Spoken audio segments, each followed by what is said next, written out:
welcome to this deep dive. Today we're tackling something that just sounds, well, honestly, impossible at first glance. It definitely pushes the boundaries of what feels intuitive. Yeah, we're talking about scientists managing to generate light. Basically from empty space, from the void. It's quite the claim, and it makes you stop and think. Yeah. So our goal here is to dig into the source material you shared. There's a key finding in Nature Photonics, and also this interpretation through something called motion theory. We want to figure out, how this can even happen. Exactly. And for you listening, the question is really, how do you get light from nothing, or what we think is nothing? And what did that imply about, reality itself? Big questions. Let's try and unpack it. Okay, so let's start with the actual experiment, the Right. Nature Photonics paper. What did they actually do? I saw the term spatio-temporal crystals. Sounds very sci-fi. It does sound complex, but let's break it down. You know a normal crystal, right? Like salt. It has a repeating pattern in space. Sure, atoms lined up in a grid. Right. A spatio-temporal crystal? Well, it adds time to that. The pattern repeats not just across space, but also over time.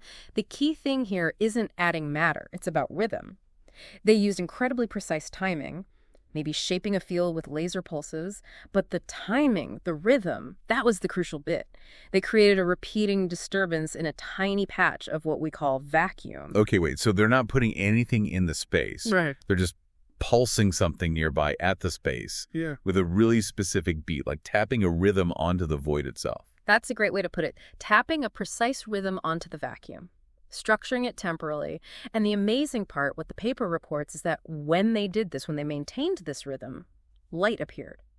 Photons, where there were none before. Those popped into existence because of the rhythm. Uh-huh. But where did the energy come from? If you're not, adding energy in the usual sense, like heating something up or exciting an atom. Okay, yeah, this is the crux of it. And this is where things like motion theory offer a really interesting lens. The phenomenon itself is related to something physicists call the dynamical Casimir effect, or something like it. Standard quantum physics already tells us the vacuum isn't truly empty. Right, the quantum fluctuation thing, stuff popping in and out constantly. Exactly. Pairs of virtual particles, including photons, appearing and vanishing almost instantly. It's like this background fizz of potential energy, but it's totally disorganized, fleeting. The universe is background noise. Sort of, yeah. Now, what motion theory suggests, and what this experiment seems to show happening, is that if you introduce a very specific, stable rhythm into that vacuum, you can kind of corral those fluctuations. You give them a beat to sync up to. So the rhythm doesn't make the fluctuations, it just organizes the ones that are already potentially there, gets them to sort of dance in step. That's the core idea. Instead of being random noise popping in and out, enough of these fluctuations get nudged by the rhythm to align their motion. They interfere constructively. And when enough of this potential motion lines up, locks into that rhythm, it becomes stable. It resolves into what we perceive as real light, a photon. Wow. Motion theory actually frames light itself as being fundamentally this kind of resolved, synchronized motion. It has enough rhythmic coherence to persist and interact. Okay, that flips things around. Light isn't just a thing you shoot out. It's a stable pattern of motion emerging from the background potential. If you look at it through the motion theory framework, yes, it points to motion itself being primary.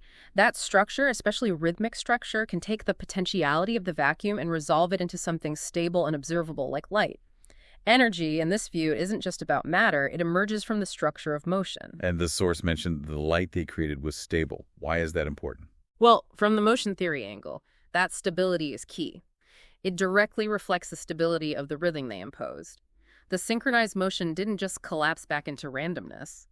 It held together because the underlying beat, the temporal pattern, was kept steady by the scientists. Right. Motion theory basically suggests that the stability of everything we see, particles, objects, arises from the stability of these underlying motion patterns. So creating stable light with a stable rhythm. It's like a demonstration that maybe stability itself comes from these fundamental rhythms. It certainly makes you wonder, if you can coax light out of the void just by structuring motion rhythmically, what else could emerge from similar principles? And this isn't just, a weird physics experiment with no connection to us. The sources talk about some pretty mind-blowing potential applications. Oh, absolutely. If you can fundamentally generate things like light by structuring space-time rhythmically, The implications are huge. The sources hint at transmitting energy without needing wires or even conventional waves, maybe guiding it through the structure of space-time itself. Seriously.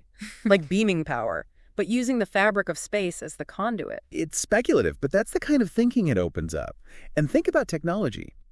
Devices that work with time and rhythm directly, not just manipulating matter. You could potentially create tailored light fields, perfectly stable, which could be revolutionary for, say, quantum computing. Making quantum computers less fragile, maybe. That's one possibility. Or totally new kinds of sensors. Imagine sensors that detect subtle changes in the fundamental rhythms of reality, not just physical particles hitting a detector.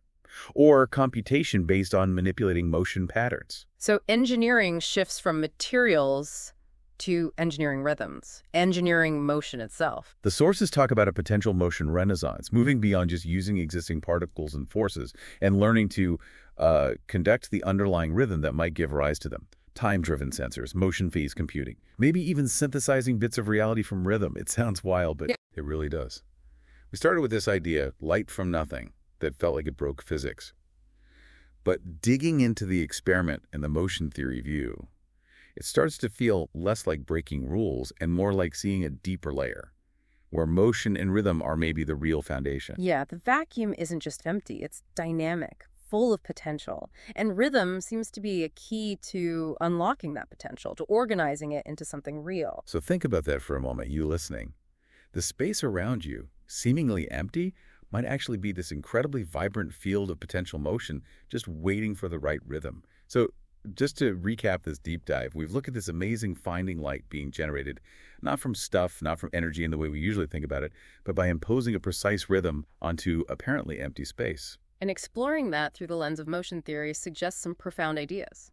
Maybe motion is primary, maybe energy emerges from structure, maybe light is a kind of resolved rhythm, and maybe time isn't just a passive backdrop but an active shaper of reality. Right. And those potential real-world impacts we discussed, they're not trivial. Stabilizing quantum computers, new forms of sensing, maybe even energy transmission. It all stems from this idea of controlling reality through rhythm. It's definitely not just an abstract thought experiment anymore. Which leaves us with this final thought for you to chew on.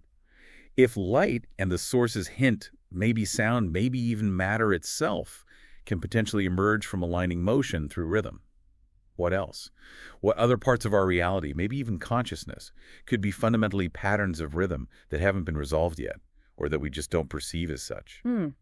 What if the empty space around us isn't empty at all, but more like a silent symphony of potential motion, just waiting for the right conductor, the right rhythm to make it audible, visible, tangible? Something to ponder.